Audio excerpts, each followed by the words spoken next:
Polemik penonaktifan PBI, BPJS, DPR dan pemerintah sepakati 5 poin penting. Komitmen pemerintah menurunkan biaya haji.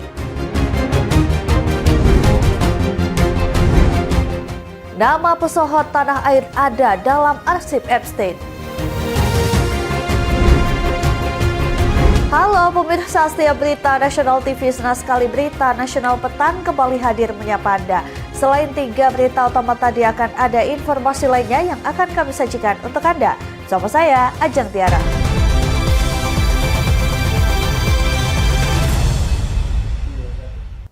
Ya, kita awali dengan informasi yang pertama. Pemirsa, ratusan warga binaan kategori high risk atau beresiko tinggi dipindahkan dari Jakarta dan Jawa Tengah ke Nusa Kambangan periode minggu ini.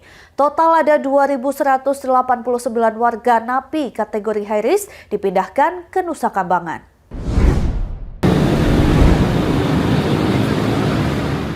Kantor Wilayah Direktorat Jenderal Pemasyarakatan Daerah Khusus Jakarta memindahkan ratusan warga binaan kategori high risk atau beresiko tinggi dari rutan Sejakarta ke Lapas di Nusa Kambangan pada Sabtu 7 Februari 2026.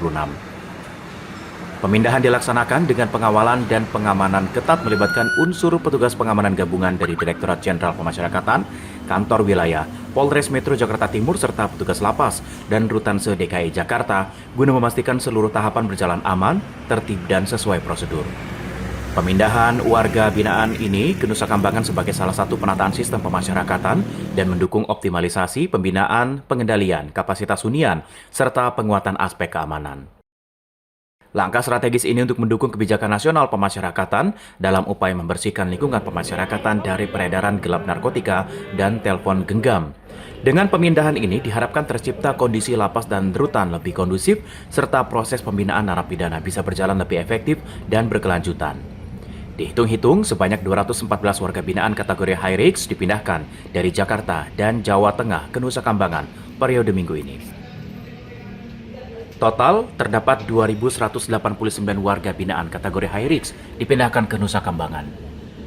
Dari Jakarta, Nadityo, Berita Nasional TV. Pemirsa, pimpinan DPR RI menggelar rapat bersama pemerintah membahas polemik penonaktifan PBI BPJS Kesehatan pada hari ini. Rapat dipimpin Wakil Ketua DPR RI Sufmi Dasko Ahmad, hadir juga Wakil Ketua DPR RI Sari Yuliati dan Saan Mustafa. Sebelumnya, sekitar 11 juta peserta PBI BPJS Kesehatan dinonaktifkan per 1 Februari 2026.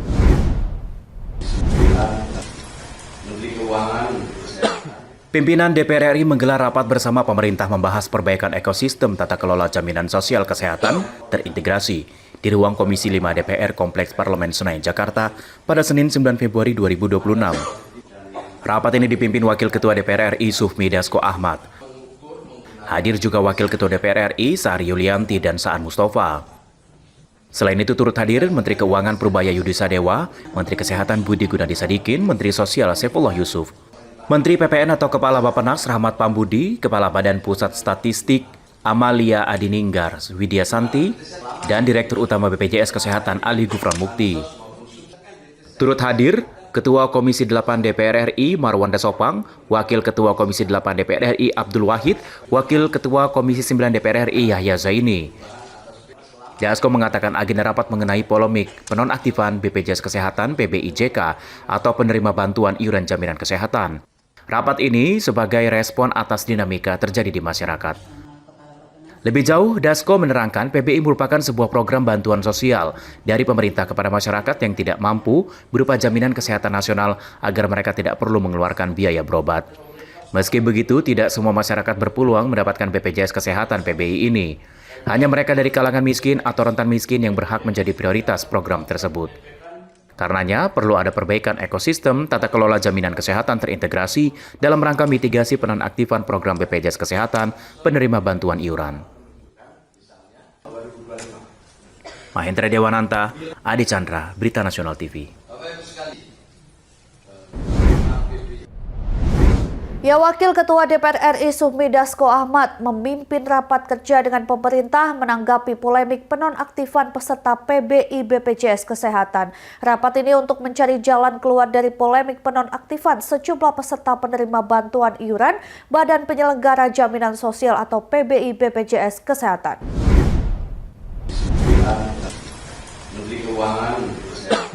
Wakil Ketua DPR RI Sufmi Dasko Ahmad memimpin rapat kerja dengan pemerintah menanggapi polemik penonaktifan sejumlah peserta penerima bantuan iuran Badan Penyelenggara Jaminan Sosial atau PBI BPJS Kesehatan di ruang Komisi 5 DPR, Kompleks Parlemen Senayan, Jakarta pada Senin 9 Februari 2026. Pimpinan Dewan Perwakilan Rakyat menggelar rapat kerja sama sejumlah kementerian mencari jalan keluar dari polemik penonaktifan sejumlah peserta PBI BPJS Kesehatan.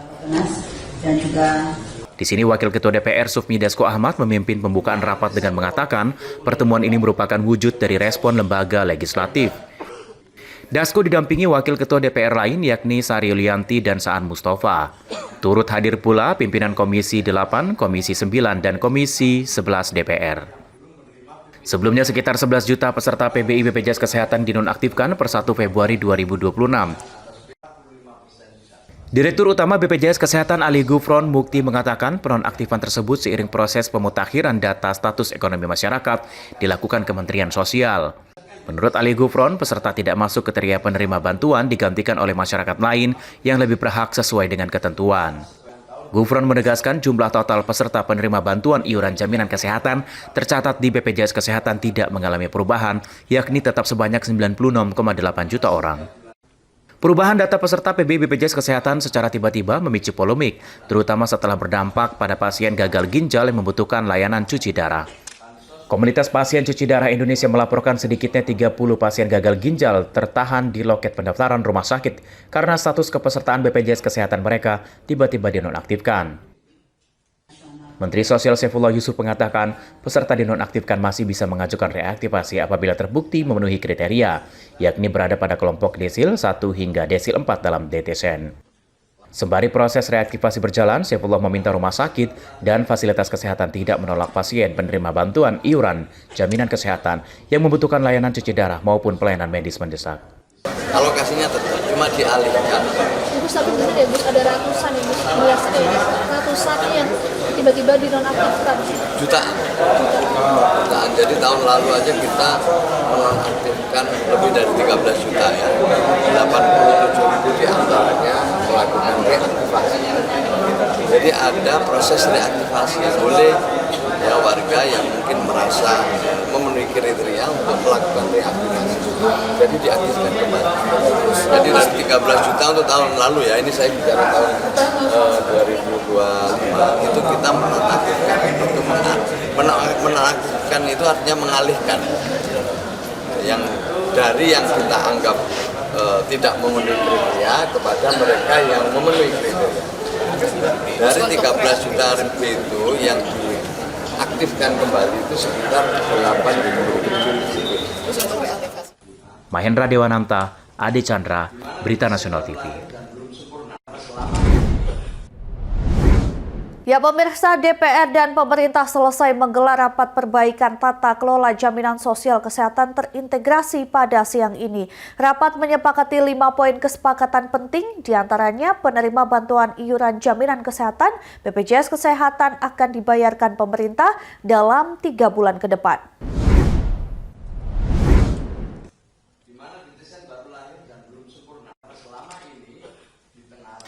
DPR dan pemerintah selesai menggelar rapat perbaikan tata kelola jaminan sosial kesehatan terintegrasi yang digelar di Kompleks Parlemen Senayan, Jakarta pada Senin 9 Februari 2026. Rapat dipimpin Wakil Ketua DPR RI Sufmi Dasko Ahmad didampingi 2 pimpinan DPR lain yakni Sari Yulianti dan Saan Mustafa. Perwakilan pemerintah dihadiri sejumlah menteri, diantaranya Menteri Keuangan Purbaya Yudi Sadewa, Menteri Kesehatan Budi Gunadi Sadikin, dan Menteri Sosial Saifullah Yusuf. Rapat berlangsung kurang lebih 2 jam dengan disepakati 5 poin kesepakatan penting. Wakil Ketua DPR RI Sufmi Dasko Ahmad membacakan kesimpulan rapat. Dasko menerangkan DPR dan pemerintah sepakat dalam rangka jangka waktu 3 bulan ke depan, semua layanan kesehatan tetap dilayani dan PBI dibayarkan pemerintah. Pemerintah dan DPR sepakat mengecek desil dengan data pembanding terbaru. Selain itu disepakati optimalisasi anggaran APBN dialokasikan dengan data akurat. Hasil rapat menyepakati BPJS Kesehatan untuk aktif melakukan sosialisasi jika ada penonaktifan kepesertaan PBI dan PBPU atau pekerja bukan penerima upah Pemda. Rapat juga menyepakati perbaikan ekosistem tata kelola jaminan kesehatan yang terintegrasi menuju satu data tunggal. DPR dan pemerintah sepakat dalam jangka waktu 3 bulan ke depan, Kemensos, Pemda, BPS, BPJS Kesehatan melakukan pengecekan dan pemutahiran desil dengan data pembanding terbaru. 3. DPR dan pemerintah sepakat untuk memaksimalkan anggaran yang sudah dialokasikan di APBN secara tepat sasaran dan dengan data yang akurat. 4. DPR dan pemerintah sepakat agar BPJS Kesehatan aktif melakukan sosialisasi dan memberikan notifikasi ke masyarakat apabila terjadi penonaktifan kepesertaan PBI dan PBPU Pemda. 5. DPR dan pemerintah sepakat terus melakukan perbaikan dan mewujudkan ekosistem tata kelola jaminan kesehatan yang terintegrasi menuju satu data tunggal. Apakah kesimpulan 1.1 sampai dengan poin 5 dapat disetujui? Terima kasih. Dengan demikian, rapat hari ini kita tutup dengan mengucapkan terima kasih. Wabillahi taufiq wal hidayah. Wassalamualaikum warahmatullahi wabarakatuh. Mahendra Dewananta, Adi Chandra, Berita Nasional TV.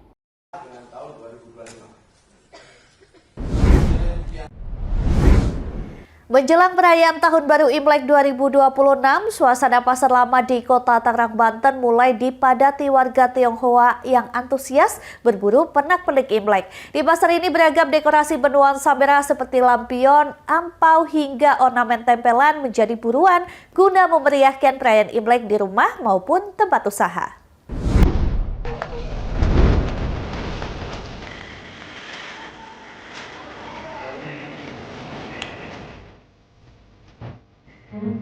Suasana Pasar Lama Kota Tangerang, Banten semakin ramai menjelang perayaan Tahun Baru Imlek 2026 pada Senin 9 Februari 2026. Deretan lapak penjual pernak-pernik Imlek dipenuhi berbagai dekorasi berwarna merah seperti lampion, ampau, gantungan, hingga tempelan bertema shio. Dekorasi Imlek diserbu para pembeli. Warga Tionghoa begitu antusias memburu pernak-pernik Imlek 2026 untuk menghiasi rumah, tempat usaha, serta dibagikan kepada keluarga. Seorang pembeli, Tasya, mengaku tahun ini mencari dekorasi Imlek berkaitan dengan shio kuda. Selain itu, membeli lampion hingga ampau untuk dibagikan kepada sanak saudara pada perayaan Imlek 2026. Tahun Baru Imlek 2026 jatuh pada Selasa 17 Februari 2026. Dekorasi standar sih yang biasa tiap tahun kita beli kayak lampion, terus angpau, sama dekorasi-dekorasi lain aja. Tahun ini kan karena kan tiap tahun kan beda-beda nih sionya. Tahun ini kan sionya kuda. Jadi biasanya yang dibeli itu yang berkaitan dengan sio kuda gitu. Jadi tambahan dari yang sebelum-sebelumnya aja. Di sisi lain, seorang penjual pernak-pernik Imlek, Muhammad, mengungkapkan jelang perayaan Imlek tahun ini, omset penjualannya meningkat hingga 70% dibandingkan hari biasa. Pernak-pernik Imlek paling diminati pembeli yaitu tempelan, lampion, dan ampau. Jadi hampir 70% meningkat gitu. Kalau hari-hari biasa 30 gitu. Kalau menjelang Imlek itu 70% naik. Oh, apa aja sih kok yang dijual pernak-perniknya? Aksesoris Imlek dari mulai lampion, pernak-pernik Imlek, gantungan, sampai rumbai-rumbai. Kalau yang disering konsumen itu nyari itu pernak-pernik Imlek semacam tempelan, lampion, ampau buat ngasih anak-anak. Harga pernak-pernik Imlek bervariasi mulai dari ampau seharga Rp5.000 hingga lampion berukuran besar yang dibanderol hingga Rp1.000.000. Dari Tangerang, Banten, Mujib Atumairisa, Berita Nasional TV.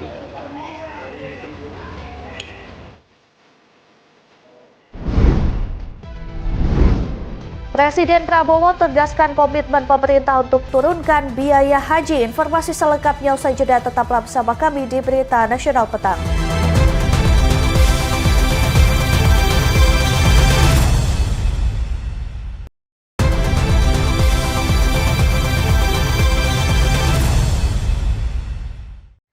Terima kasih Anda masih bersama kami, pemirsa. Pemerintah Indonesia membangun kampung haji di Mekah untuk meningkatkan kenyamanan jemaah haji dan umroh Indonesia. Presiden Prabowo Subianto menyebut langkah ini menjadi yang pertama dan kini mulai diikuti oleh sejumlah negara lain.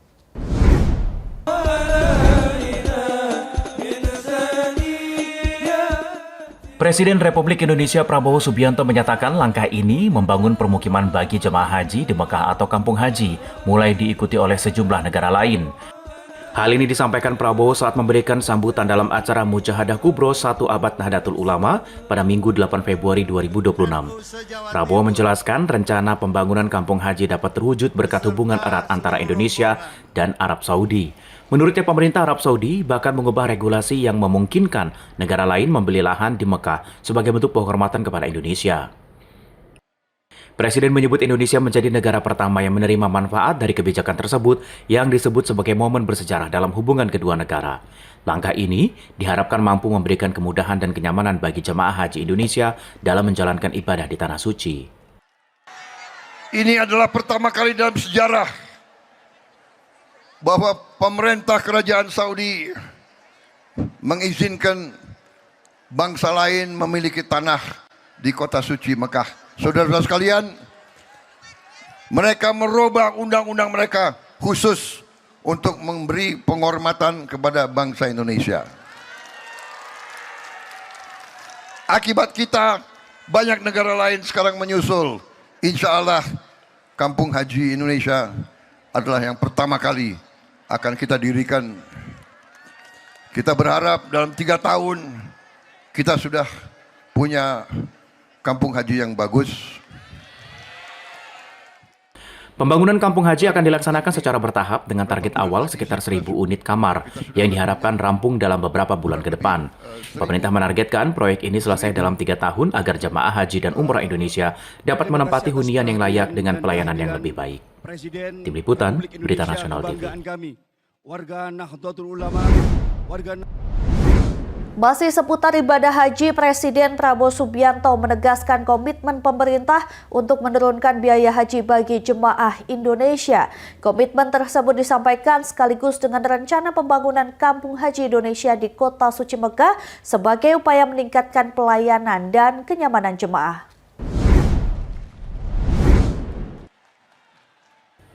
Presiden Republik Indonesia Prabowo Subianto menegaskan komitmen pemerintah untuk menurunkan biaya haji bagi jemaah Indonesia.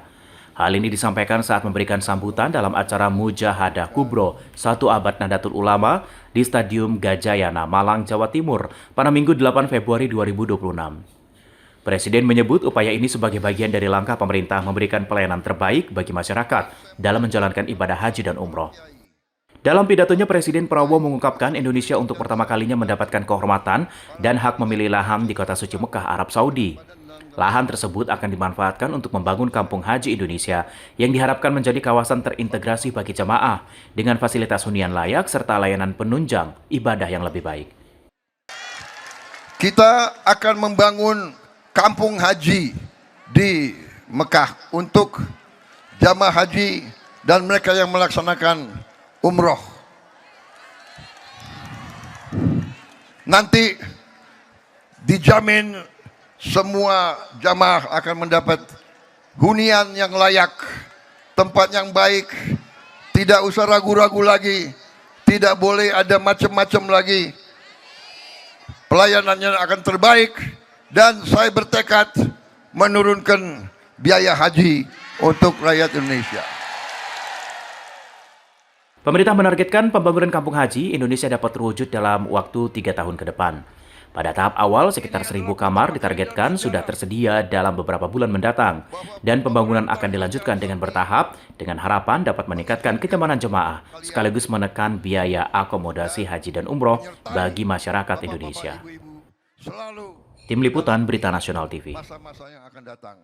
Terima kasih atas perhatian semuanya pada diri saya. Presiden Prabowo Subianto menegaskan kepemimpinan harus dibangun di atas keadilan, persatuan, dan kejernihan hati tanpa rasa dendam. Pesan tersebut disampaikan dalam Mujahadah Kubro 100 tahun Nahdlatul Ulama di Malang, Jawa Timur dengan ajakan menjaga kerukunan demi keutuhan bangsa. Presiden Republik Indonesia Prabowo Subianto kembali menegaskan bahwa kepemimpinan harus dibangun di atas keadilan, persatuan, dan kejernihan hati tanpa diliputi rasa dendam. Pesan tersebut disampaikan saat memberikan sambutan dalam acara Mujahadah Kubro 100 tahun Nahdlatul Ulama di Stadion Gajayana Malang, Jawa Timur pada Minggu 8 Februari 2026. Di hadapan ratusan ribu warga Nahdliyin, Presiden menekankan begitu penting seorang pemimpin menanggalkan kebencian dan dengki demi menjaga keutuhan bangsa. Presiden menyebut nilai-nilai tersebut bukan hal baru, melainkan ajaran yang telah diwariskan para ulama dan leluhur bangsa. Menurutnya, perbedaan merupakan keniscayaan dalam kehidupan berbangsa dan bernegara, namun tidak boleh menjadi alasan untuk saling memecah belah. Presiden Prabowo mengajak seluruh elemen masyarakat untuk terus mencari titik persamaan demi memperkuat persatuan nasional.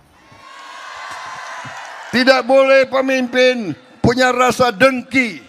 Tidak boleh pemimpin selalu mencari-cari kesalahan pihak lain.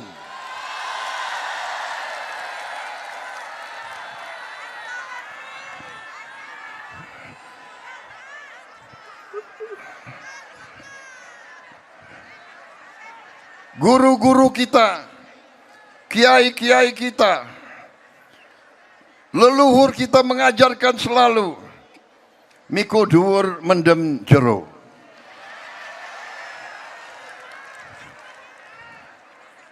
Tidak boleh ada rasa benci, tidak boleh ada rasa dendam.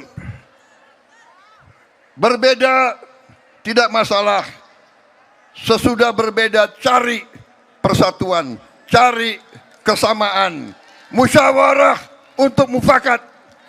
Itu kepribadian bangsa Indonesia. Dalam kesempatan tersebut, Presiden juga menegaskan bahwa musyawarah untuk mufakat merupakan jati diri bangsa Indonesia yang telah lama dicontohkan oleh Nahdlatul Ulama dalam menjaga harmonisasi sosial. Tradisi tersebut dinilai menjadi landasan penting dalam menjaga kerukunan di tengah perbedaan pandangan dan dinamika demokrasi. Presiden menambahkan bangsa yang kuat hanya dapat terwujud jika para pemimpin hidupnya rukun dan menjaga persatuan. Menurut Presiden, persaingan dan perbedaan pendapat adalah hal yang wajar dalam demokrasi.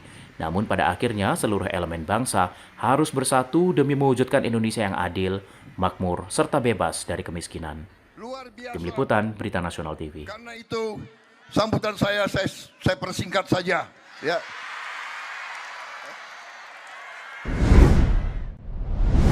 Masih terkait kegiatan Presiden Prabowo Subianto, pemirsa, Presiden Prabowo Subianto mengajak seluruh elemen bangsa bersatu memberantas korupsi.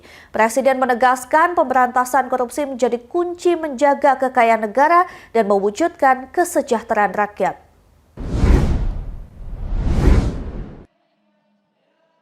Presiden Republik Indonesia Prabowo Subianto mengajak seluruh elemen bangsa untuk bersatu dalam upaya memberantas korupsi. Ajakan tersebut disampaikan saat menghadiri pengukuhan pengurus Majelis Ulama Indonesia periode 2025-2030 di Masjid Istiqlal, Jakarta, Sabtu 7 Februari 2025. Presiden menyebut Indonesia merupakan negara yang kaya akan sumber daya, namun kekayaan tersebut belum sepenuhnya dirasakan oleh rakyat. Hal ini disebabkan masih maraknya praktik korupsi yang merugikan negara dan menghambat kesejahteraan masyarakat. Presiden Prabowo menegaskan pemberantasan korupsi bukanlah pekerjaan mudah karena selalu ada perlawanan dari pihak-pihak yang merasa terganggu kepentingannya. Menurut Presiden, upaya menegakkan keadilan sering dihadapkan pada upaya adu domba dan gangguan yang bertujuan melemahkan pemerintah. Marilah kita bersatu. Kita harus menjaga republik ini. Kita harus menjaga kekayaan bangsa kita. Kita harus berani memberantas korupsi dari bumi Indonesia.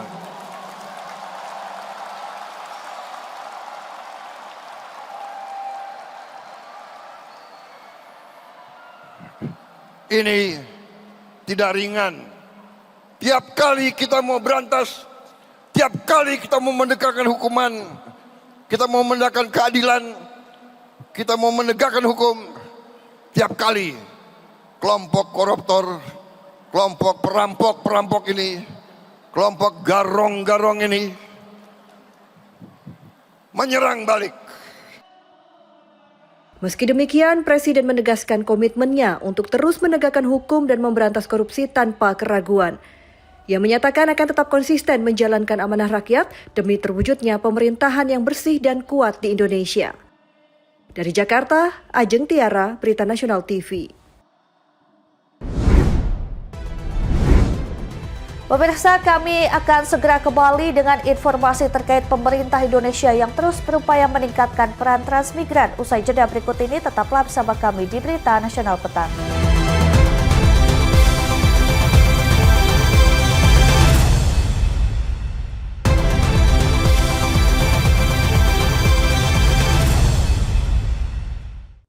Anda kembali menyaksikan Berita Nasional Petang. Pemirsa, Menteri Koordinator Bidang Pangan Zulkifli Hasan menghadiri panen raya di Kelurahan Toroada, Kabupaten Maros, Sulawesi Selatan untuk memastikan serapan gabah berjalan maksimal.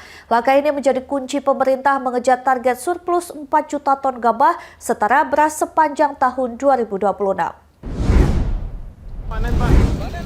Panen. Lanjut panen, Pak. Ayo media dua. Menteri Koordinator Bidang Pangan Zulkifli Hasan menghadiri panen raya sekaligus meluncurkan program serapan gabah di Kelurahan Toroada, Kecamatan Turikale, Kabupaten Maros, Sulawesi Selatan pada Jumat 6 Februari 2026. Kunjungan ini menjadi bagian dari upaya pemerintah memperkuat ketahanan pangan nasional serta menjaga stabilitas harga gabah di tingkat petani. Menko Zulkifli Hasan menyebut capaian produksi pangan nasional menunjukkan tren positif. Jika pada tahun 2025 Indonesia mencatat surplus sekitar 1,5 juta ton gabah setara beras, pada tahun 2026 pemerintah menargetkan angka surplus meningkat hingga 4 juta ton. Ini mencanangkan tadi panen Bulog tahun ini ditargetkan untuk menyerap 4 juta setara beras. 4 juta ton setara beras tahun ini. Tahun lalu aja sudah bisa 4 juta, ya kan? 3 juta lebih. Jadi tahun ini 4 juta insya Allah karena memang produksi kita pikirkan juga akan naik. Kalau tahun lalu 34 juta lebih, tahun ini di atas 34. Jadi akan naik produksinya.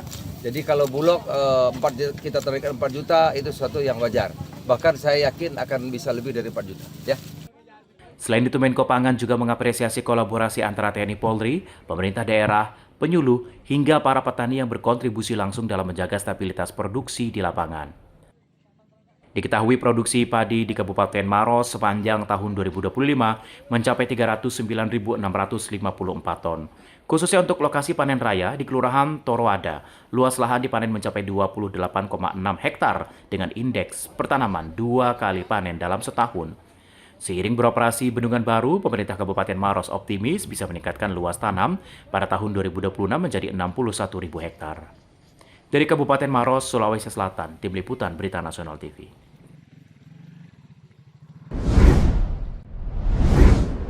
Ya, pemerintah Indonesia terus berupaya meningkatkan peran transmigran dalam mendukung pembangunan kawasan transmigrasi berkelanjutan. Salah satunya menjadikan kawasan transmigrasi sebagai pusat pertumbuhan ekonomi baru di berbagai daerah. Kami ucapkan kepada Bapak Wakil Menteri Transmigrasi. Pemerintah Indonesia terus berupaya meningkatkan peran transmigran dalam mendukung pembangunan kawasan transmigrasi berkelanjutan. Kementerian Transmigrasi memastikan peran transmigran dalam pembangunan wilayah yang ditinggali. Salah satunya memperkuat peran anak transmigrasi dalam peningkatan sumber daya manusia dalam berbagai ide untuk pengembangan ekonomi inovatif dan kreatif. Hal ini disampaikan Wakil Menteri Transmigrasi Viva Yoga Mauladi saat menghadiri Rapat Kerja Nasional kelima Dewan Pengurus Pusat Perhimpunan Anak Transmigran Republik Indonesia di Balai Besar Pelatihan dan Pemberdayaan Masyarakat Transmigrasi di Yogyakarta, Jawa Tengah pada Minggu 8 Februari 2026. Wakil Menteri Viva Yoga mengungkapkan pemerintah Indonesia memiliki tugas untuk meningkatkan ekonomi, pendapatan, serta kesejahteraan masyarakat melalui pengembangan produk unggulan. Salah satunya melalui kerjasama dengan mitra swasta dan para investor. Akan melakukan program-program sesuai dengan arahan dari Bapak Prabowo untuk merealisasikan visi Astra Cita Presiden melalui program Kementerian Transmigrasi di kawasan transmigrasi dalam rangka untuk meningkatkan pertumbuhan ekonomi, untuk meningkatkan pendapatan dan kesejahteraan masyarakat, menciptakan peluang dan lapangan baru melalui pengembangan produk unggulan dan kita melakukan kerjasama dengan mitra dari swasta dan Wakil Menteri Transmigrasi Viva Yoga Mauladi mengatakan, pemberdayaan masyarakat melalui peningkatan sumber daya manusia di kawasan transmigrasi akan membawa sejumlah dampak positif. Salah satunya menjadikan kawasan transmigrasi sebagai pusat pertumbuhan ekonomi baru di berbagai daerah. Dari Yogyakarta, Jawa Tengah, Anggada Agung, Berita Nasional TV. Selanjutnya kita akan pantau kondisi arus lalu lintas terkini yang akan disampaikan petugas NTMC Korlantas Polri. Berikut laporannya. Halo, selamat sore pemirsa. Saya Brigadir Putu Fungki dari NTMC Korlantas Polri akan mengajak Anda untuk memantau situasi lalu lintas terkini di jam pulang perkantoran masyarakat. Dan untuk informasi yang pertama, kita akan melihat lalu lintas dari kawasan Slipi, Palmerah, Jakarta Barat. Pemirsa, situasi lalu lintas pada sore hari ini di kawasan Slipi, di jalur arteri lalu lintas daerah Semanggi yang akan menuju ke Grogol, Petamburan, ataupun yang akan menuju ke Slipi terpantau ramai lancar. Terlihat setelah antrian traffic light, kendaraan dapat berjalan dengan kecepatan kurang lebih 40 km per jam.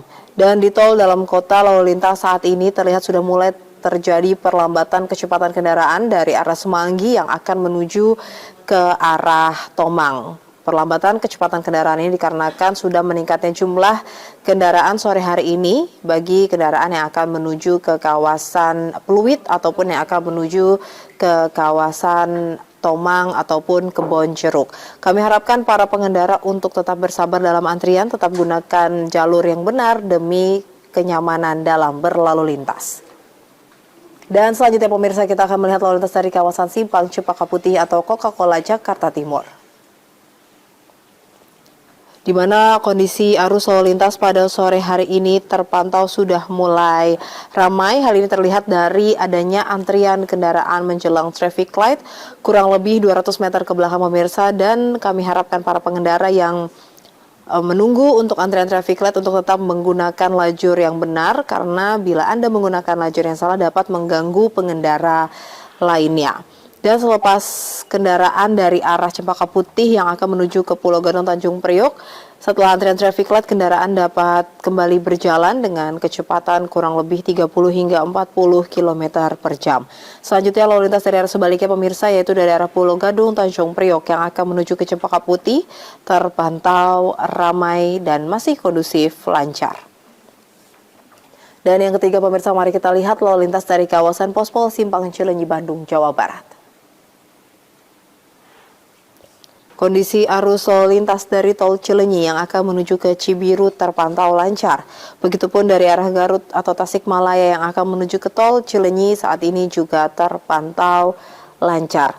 Terlihat antrian kendaraan hanya menjelang traffic light dan selepasnya kendaraan dapat berjalan dengan normal.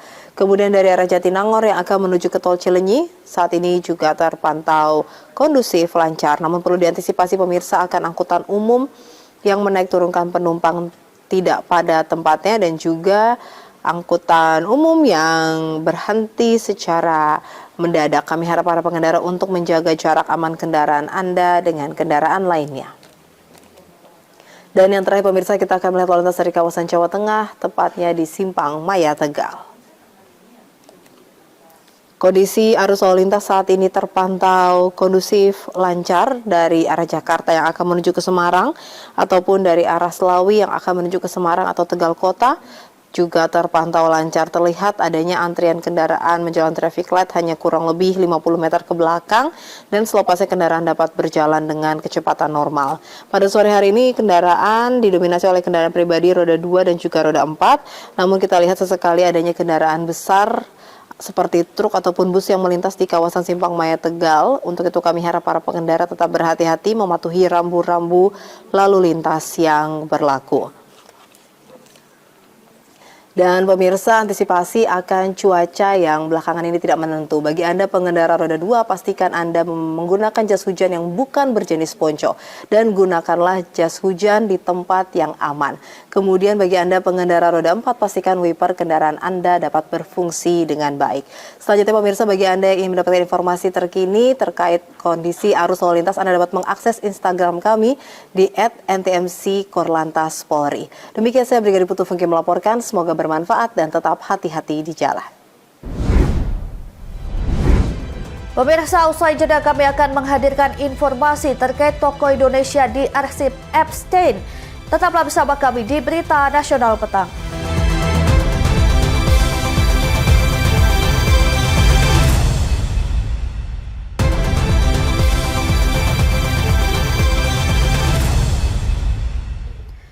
Terima kasih Anda masih bersama kami. Pemirsa, arsip Epstein menjadi sorotan publik global usai Kementerian Kehakiman Amerika Serikat merilis jutaan arsip mendiang Jeffrey Epstein pada Jumat 30 Januari 2026.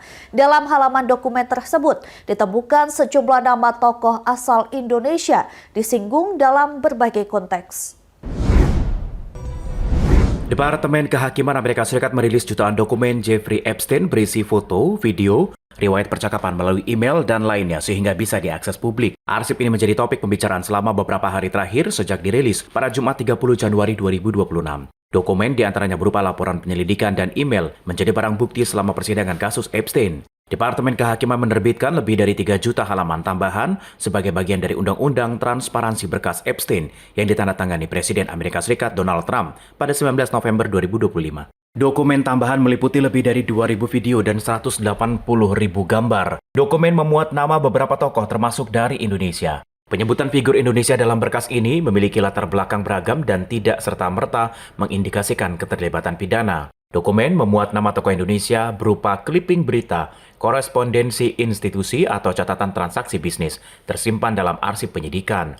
Salah satu nama muncul dalam dokumen berlabel Unclassified adalah HT. Dalam laporan menyinggung keterlibatan HT dalam pengembangan hotel bermerek Trump, serta pembelian properti di Beverly Hills tanpa ada kaitan langsung dengan aktivitas ilegal Epstein. Selain HT, nama warga Indonesia lain, EW, tercatat membeli rumah mewah Trump di Beverly Hills seharga 9,5 juta dolar Amerika Serikat atau setara 160 miliar rupiah secara tunai. Orang Indonesia lain tercatat dalam file Epstein adalah KY. Dalam email ditujukan kepada Jeffrey Epstein, KY ingin melamar pekerjaan di salah satu properti Epstein. Rilis dokumen memunculkan nama seorang dalam Epstein Files tidak otomatis membuktikan keterlibatan mereka dalam skandal kejahatan seksual yang dilakukan Epstein. Departemen Kehakiman memperingatkan materi dalam file bisa gambar palsu atau tuduhan tidak benar. Publik dihimbau membaca konteks dokumen secara utuh agar tidak termakan narasi menyesatkan mengenai keterkaitan tokoh-tokoh. Epstein adalah manajer keuangan memiliki koneksi luas. Ahli keuangan ini pernah berteman dengan Presiden dari Partai Republik Donald Trump dan mantan Presiden dari Demokrat Bill Clinton. Epstein dituduh pelecehan seksual terhadap perempuan di bawah umur. Ia ditangkap pada 6 Juli 2019 dan mengaku tidak bersalah atas tuduhan perdagangan seks yang melibatkan puluhan gadis di bawah umur. Epstein ditemukan tak sadarkan diri di lantai sel penjara dengan bekas luka di lehernya dan penyidik menetapkan kematiannya terjadi akibat bunuh diri.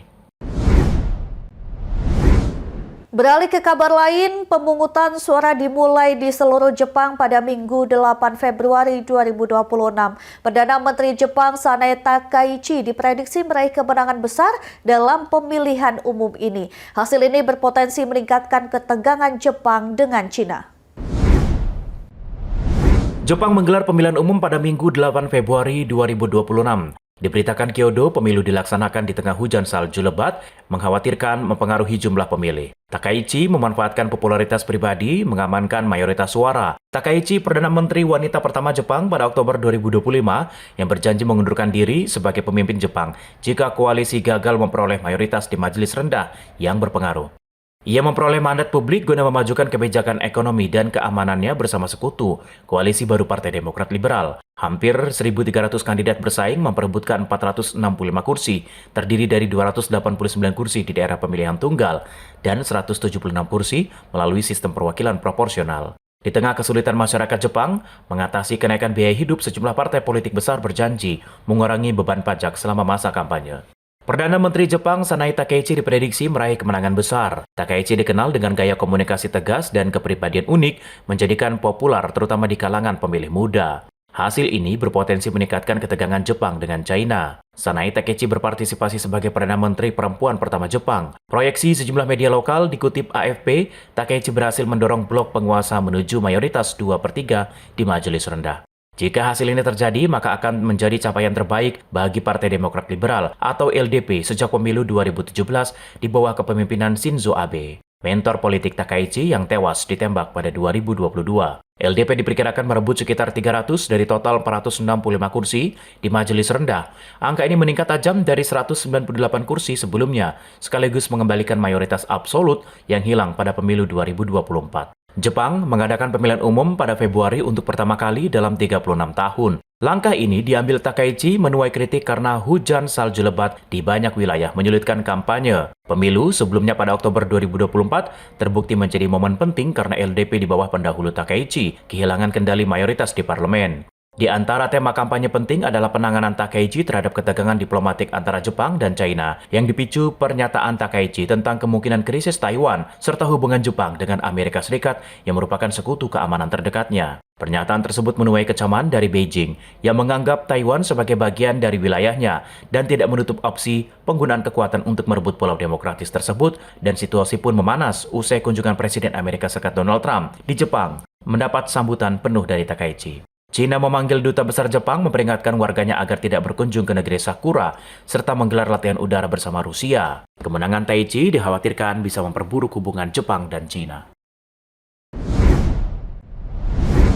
Masih soal pemilihan umum di kawasan Asia, kali ini di Thailand. Jutaan rakyat Thailand menggelar pemilihan umum atau pemilu pada Minggu 8 Februari 2026. Pemilu ini yang ketiga dalam 2 tahun terakhir, imbas politik Thailand yang terus porak-poranda. Pemilu digelar menyusul pembubaran parlemen oleh Perdana Menteri Anutin Charnvirakul pada Desember 2025. Rakyat Thailand memberikan suaranya pada Minggu 8 Februari 2026.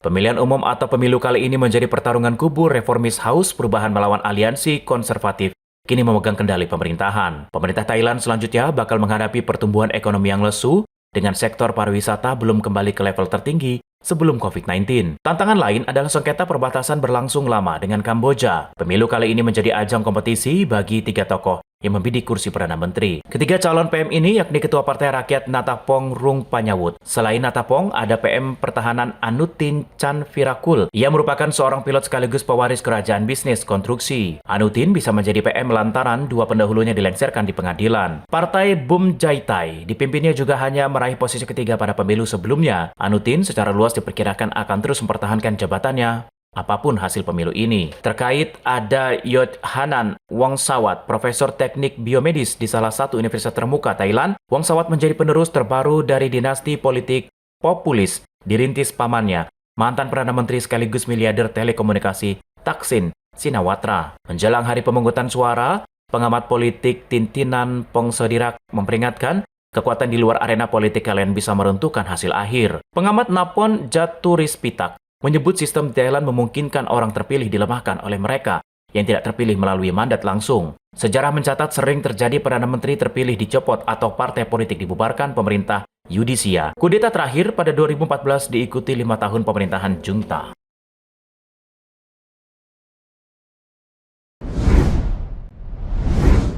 Kabar berikutnya, perundingan antara Amerika Serikat dan Iran digelar di Muscat, Oman. Negosiasi digelar secara tidak langsung. Delegasi Iran dan Amerika Serikat tidak bertatap muka. Hasilnya tidak mendapatkan kesepakatan kedua pihak.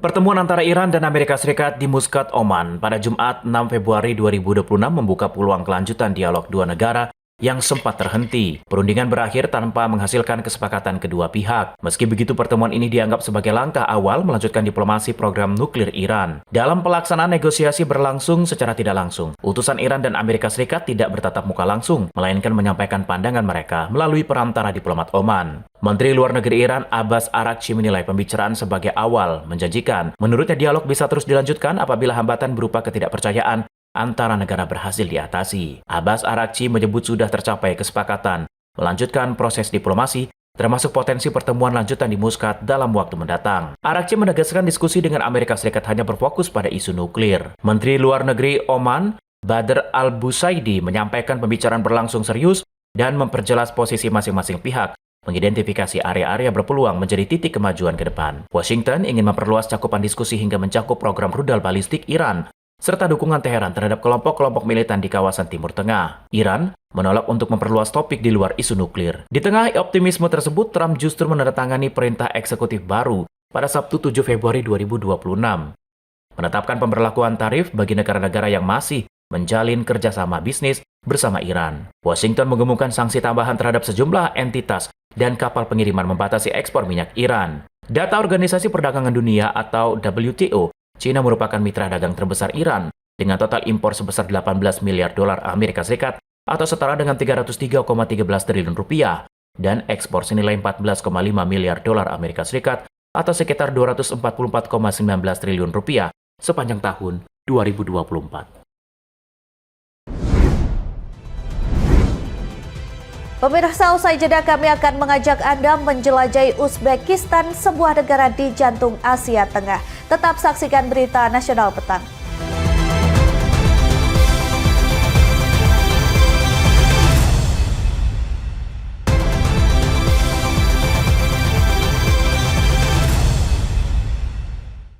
Anda masih bersama kami di Berita Nasional Petang. Pemirsa, Uzbekistan, sebuah negara di jantung Asia Tengah, bukan hanya dikenal karena luas bentang alam serta jalur sutra yang legendaris, tetapi juga sebagai rumah bagi pusat-pusat peradaban Islam terbesar di dunia. Bagaimana sejarah Islam di Uzbekistan? Berikut tayangannya untuk Anda.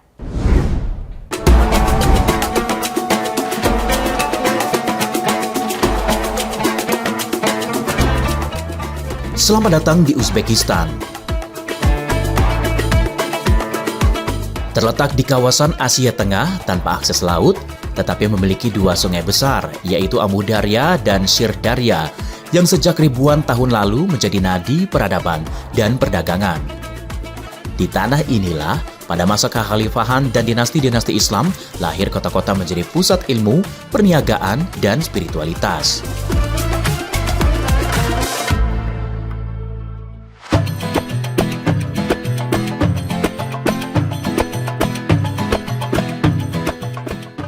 Samarkand. Kota tua berusia lebih dari 2.700 tahun ini adalah salah satu pusat Islam paling berpengaruh sejak masa dinasti Timurid. Kompleks Registan dihiasi mozaik biru kehijauan menjadi simbol kejayaan pendidikan Islam. Madrasah Ulughbek, Serdor, dan Tilia Kori tidak hanya berfungsi sebagai pusat pembelajaran agama, tetapi juga tempat berkembangnya ilmu astronomi, matematika, dan filsafat.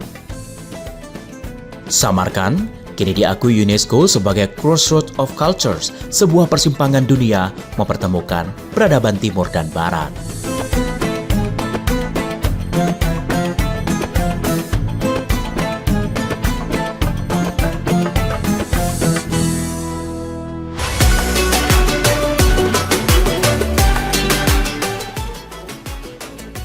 Dari Samarkand yang megah, perjalanan budaya dan keilmuan Islam berlanjut menuju kota yang dikenal sebagai Museum Hidup Asia Tengah, Bukhara.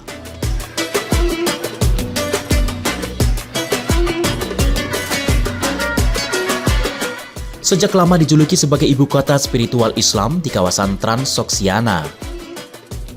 Disinilah puluhan madrasah berdiri kokoh, termasuk Mir-i Arab, menjadi pusat pendidikan ulama dan ahli fikih. Makam Ismail Samani adalah salah satu bangunan tertua berarsitektur Islam di Asia Tengah, menjadi bukti kehalusan seni bangunan pada abad ke-10. Bukhara tidak hanya kota ilmu, tetapi juga kota dagang. Lorong-lorong pasar tua, kubah-kubah bazar, serta kompleks masjid dan menara kalian menunjukkan bagaimana agama, ilmu, dan ekonomi pernah menyatu sebagai denyut kehidupan masyarakat.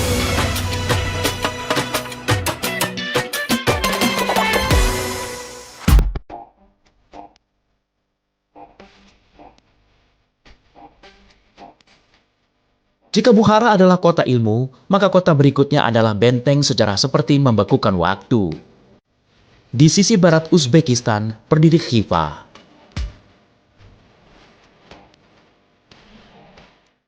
Kota memiliki kawasan tua bernama Ichan Kala, seluruhnya dikelilingi tembok tanah liat raksasa. Di dalamnya terdapat masjid, madrasah, menara, dan istana yang terawat, menjadikan Khiva seperti panggung sejarah yang masih hidup hingga sekarang.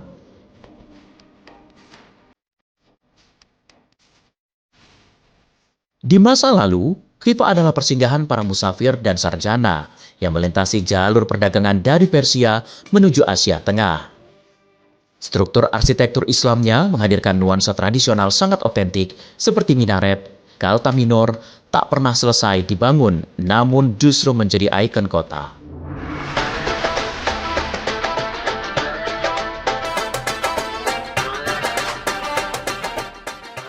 Samarkand, Bukhara, dan Khiva adalah 3 kota dengan karakter berbeda, bersatu membentuk identitas Uzbekistan sebagai pusat peradaban Islam yang penting di dunia. Saat ini, pemerintah Uzbekistan menjaga dan mempromosikan warisan Islam ini melalui restorasi, pelestarian budaya, dan pengembangan pusat kajian peradaban Islam modern. 3 kota ini bukan sekedar destinasi wisata. Mereka adalah lembaran sejarah yang mengingatkan kita bagaimana Islam berkembang sebagai agama, ilmu, dan peradaban di Asia Tengah.